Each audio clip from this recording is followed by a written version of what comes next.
Welcome back mga kaaldab. Ito na naman po ang inyong lingkod, si Mr. Destiny.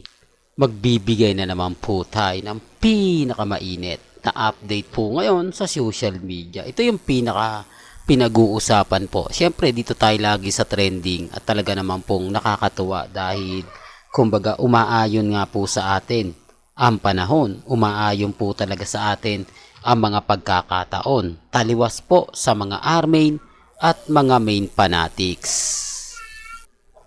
Ito yung mga update na kung saan nga po talaga umaayon sa atin ang panahon. Umaayon sa atin yung sitwasyon, di po ba? Bagamat maraming komento, maraming nagsasabi na, nako Mr. Destiny, pinipilit mo lang sa wala.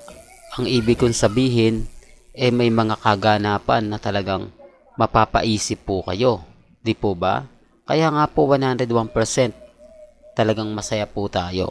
101% updated po tayo. Sa dami po ng mga ebidensya ang mga inilalabas po natin, mga ipinapakita po natin, dumidepende pa rin po tayo sa sitwasyon. Dumidepende pa rin po tayo sa mga sinasabi at pahayag po nila. Ngayon mga kaaldab, pansin nyo naman po kung gaano po tayo ka-trending. Kung gaano nga po ba tayo ngayon pinag-uusapan. Hindi po ba? Kaya nga po mga kaaldab, ako, kampante lang ako. Hindi po ba? Matatag lang po ako. Sa dami po kasi ngayon ng mga sinasabi, sa dami ng mga pahayag, lalo na po sa Instagram, sa Twitter, sa Facebook, aba sa atin, kampante na lang tayo. Sa dami po kasi ng mga nangyayari, sa dami po kasi ng mga naririnig po natin, di po ba? Dito pa lang panalo na po tayo eh. Tama naman po ang sinasabi ng ilan. Tama naman po ang mga komento ng mga ilang netizen. Patungkol nga po, nirerespeto talaga ni Jose Manalo si Alden Richards. Pabor na pabor naman po. Di po ba? Kaya nga po kita nyo naman po kahit anong gawin nila, hindi po tayo nagpapatinag. Although madaling sabihin, madaling banggitin ang 4 na letra lang. Pero pagdating nga po kay Alden Richards, maraming nagko-komento. Maraming nagre-react, di po ba? Kaya nga po sabi ko sa inyo dito po sa channel ni Mr. Destiny, lahat po ng mga gusto nyo pong mapanood, mapakinggan, malaman, tututok lang po kayo dito kasi dito naman po tayo talaga updated dito naman po talaga tayo kumbaga panalo. Ang problema lang po mga kaaldab, yung mga taong dumadaan at bumibisita po sa channel natin, di po ba? Gaya nga po ng issue na sikat din, alam nyo sa totoo lang na mas mabigat pa nga po yung mga iba eh, di po ba, na nasa bahay daw po ngayon si Alden kay Catherine, lagi daw po silang ganito, madalas. Huwag niyo pong papansinin yan. Bitter lang po talaga. Imposible pong patulan ni Alden Richards si Catherine. De for the record lang po. Alam naman po natin at hindi naman lingid sa inyong kaalaman na nananahimik po si Alden sa issue na yan. Hindi po siya nakikisawsaw at never po siyang kumbaga pupunta ron. Common sense na lang. Sa totoo lang po, kaya lang po ganyan yung pinapakalat po at pinapabura ng ABS-CBN at GMA Kapuso. Remind ko lang po sa inyo, gusto lang po nilang gumawa ng bagong pelikula, si Alden Richards at si Catherine, na kung saan nga po yung Hello Love Goodbye Part 2 na may may script na raw po ito, sabi ni Direk Cathy Molina. Biruin nyo mga kaaldab, no? Biruin nyo, hindi pa po siya nagsisimula. Pero na siya, yung masasabi natin may script na. Di po ba? Kumbaga scripted na siya o naisulat na siya ng mga writer. Kumbaga yung gaganap na lang, yung main character na lang nila Alden Richards, di po ba? At ni Catherine. At sila siyempre si Joros. Huwag niyong pansinin po yan. Normal lang po yun dahil wala naman po siya ganong project. Normal lang. Gusto niya ring magkaroon ng bagong project kasama si Alden. Di po ba? Kaya isa rin po siya sa mga nagpo-post. Isa rin po siya sa maririnig nyo na nagbabalita. At yung mga makakasama nga po nila Alden. Sabi ko nga po sa inyo, pag nasimula yan, siyempre kukunin niya si Joros. Hindi ko alam kay Jeff tan kung makukuha rin po dahil busy raw po ito sa Batang Quiapo. Pero gaya sinabi ko, hindi po ako namimilit, di po ba, na kumbaga sabihin, paniwalaan, yung mga sinasabi ko. Kasi totoo naman po yan. Hindi po ba? Kasi yung iba po, ang issue lang kay Alden, kay Catherine. Hindi nila alam kung bakit nga po ba ginagawa yan.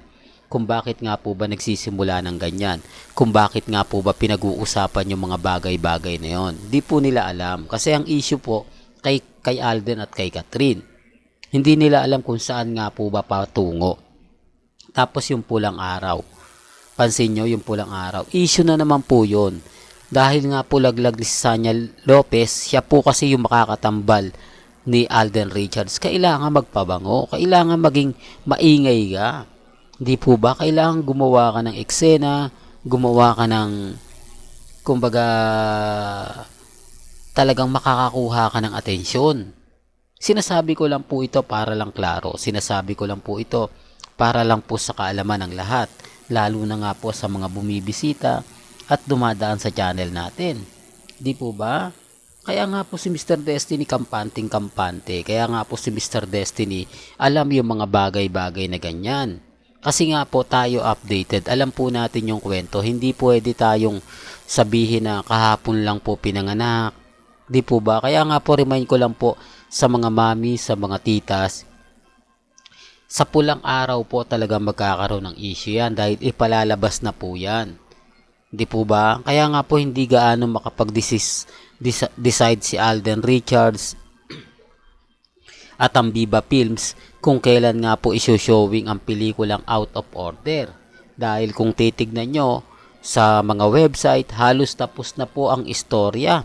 Halos nagawa na po ng imagination dahil kumbaga kinukwento na yung pagkatao ni Alden, yung pagkatao ni Heaven Paraleo sa mga kumbaga nakakasama nila sa Out of Order, yung kung ganto ganyan, di po ba? Medyo sabi ko sa inyo pinag-uusapan eh.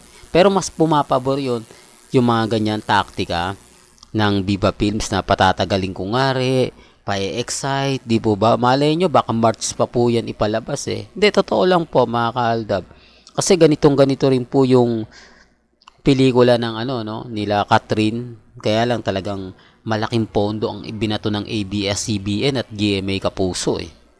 Hindi po ba? Sinasabi ko lang po sa inyo para lang alam po ninyo kung gaano kalaki ng pera ang kumbaga pinakawalan para nga po sa pelikula nila Alden Richards at nila Catherine. Kaya nga po gusto nila eh. Kasi ang laki naman po talaga ng balik. Hindi po ba? Tapos yung rewind. Hindi po ba? Gusto nilang makagawa na naman ng bagong record. Kaya po, pinababayaan po ng management. Pero, pagdating po sa issue, sa mga balita sa Chika Minute, 24 Oras, Nelson Canlas updated, hindi po, wala pong ganun. Hindi po yung pinag-uusapan. Hinahayaan lang po nila ang social media ang magpalaki at magpalawak. Hindi po ba? Kaya nga po nagre-react si Cathy Molina na hindi daw po si Daniel Padilla ang makakasama. Walang iba kundi si Alden Richards. Doon pa lang may mga punto na, di po ba? Doon pa lang mapapaisip na kayo na may mga pahiwatig, di po ba? Pelikula lang po ang habol doon. Pelikula lang po ang gusto nila Cathy Molina para pag-usapan, makagawa ng bagong project. Pero depende pa rin po yan eh. Depende sa mangyayari. Kasi yung pulang araw, siguro 1 month lang yan, tapos na. O mga 1 month o isang buwan at kalahati. Depende po yan, depende. Kaya nga po sabi ko sa inyo, napakaraming update, napakaraming ganap na talagang mapapaisip po kayo. Kaya relax lang po kayo, wag po kayong maniniwala basta-basta sa mga sasabihin ng iba, komento ng iba. Issue lang po yan. Gusto lang po lang kumbaga mag-react na mas tangkilikin ang issue sa Kat din at San din. Di po ba? Aldab lang po tayo eh. Aldab lang po talaga malakas eh. Di po ba? Real talk mga kaaldab. Well, hanggang dito na lang po ang ating latest updates. Kaya kung gusto nyo pa po ng pinaka-latest at sariwang update, abay tumutok lang po kayo dito po sa channel ni Mr. Destiny para updated po kayo sa mga latest at sa mga bagong video po na ilalabas po natin maya-maya lang. Hanggang sa muli, salamat po sa panonood at pakikinig.